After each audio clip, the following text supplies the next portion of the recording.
And according to latest reports, despite their misadventures, both Tiddles and her 5 kittens are doing remarkably well.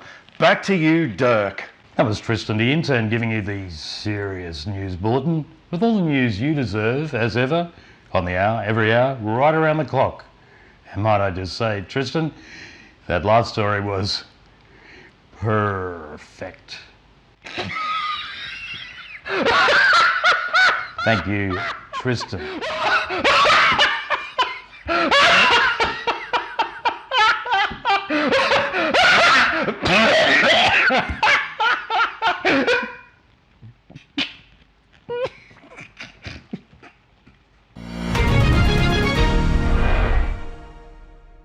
Welcome back to the Serious News Network, where we give you all the news seriously. We now cross to our award-winning political reporter, Marjorie Winterbottom, reporting live from our nation's capital. Oh, yes, it's Marjorie here, reporting to you from just outside Parliament House in Canberra. One of the big news items lately has been former Prime Minister Scott Morrison announcing his long-awaited retirement from politics. Has he really left, Marjorie? Yes, Dick, the former PM has at last gone, and this week delivered his eagerly anticipated valedictory speech to the lower house.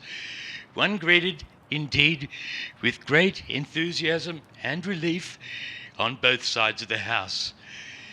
After he concluded, the former PM offered an outstretched hand to every one of his colleagues, something a few were even willing to accept. Remarkable. So, to the speech itself, would you be able to share with us some of the highlights? I'm sorry, my audio must be playing up. It sounded like you said highlights. Sorry, let's say some of the notable moments then. Of course, that as this broadcast was given to us by the national broadcaster, the ABC, the audio is of appalling quality and cuts out frequently, so I will need to summarise for our viewers. Understood. Marjorie, please carry on.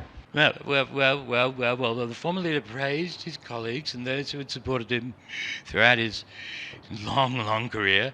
Yes, the coal lobby then. Yes, but really the fossil fuel lobby generally. Vested interest overall, you might say. He also spoke glowingly about Liberal Party branch stackers and Rupert Murdoch, obviously. Naturally. Anyone else come in for special praise from the departing member for Cook? Yes. Mr. Morrison saved special mention for his wife and 2 young daughters, whom he called his miracles. Yes, he has used that term before to describe his family, I believe. What did he say about his daughters? And actually, what are their names again? As mentioned, the auto feed was going in and out, but I think one was called Taylor and the other Swift, or possibly Huggy Bunnykins and Schmoopy Poo.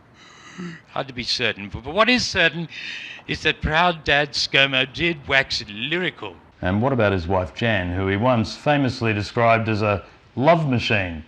Was she also miraculous? Oh, very much so. In what regard?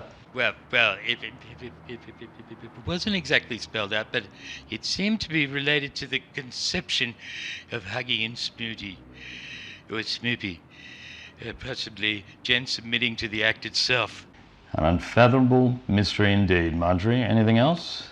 Yes. Scott also lavished praise on someone he called God. This Godfellow, also miraculous? So it would seem. He credited this person for his surprise 2019 election win.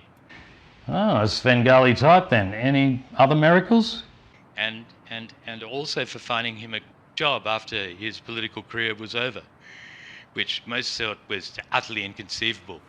Speaking of his career, did he reflect on his time in office at all? Yes. He lavished praise on his so-called achievements as Prime Minister, which some have called the best work of fiction since To Kill a Mockingbird. Impressive. Is there any one thing in his speech that stood out to you? Well, yes, Darren, there was a lot. And? There was more tears than Sally Fields at the Oscars. More crocodile tears than seen in the River Nile in 50 years. Now, Marjorie, I understand you have set up a live cross to the Liberal Party Moral Victory Party in the seat of Dunkley, which has just seen a by-election and in which celebrations are now entering their third week.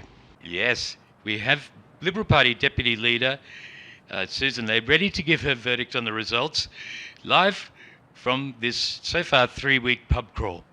Thank you, Marjorie. Stay on the line as we cross to Miss Ley now for her comments. Fellow Liberals, today the people of Dunkley have sent Anthony Albanese a really strong message. And it's not happy birthday. Marjorie, can you make sense of what we're seeing here? Well, as I understand it, Sussan has been spending quite a lot of time with Barnaby Joyce at this event. Yes, my producer is telling me that the former Deputy Prime Minister is, in fact, just out of frame in this picture, lying on his back in comfortable repose, as is, of course, his custom. Thank you, as ever, for your insightful comments, Marjorie. We now need to break to thank our sponsors. Thanks, Derek. Look at me. Oh, there he is, Dickie.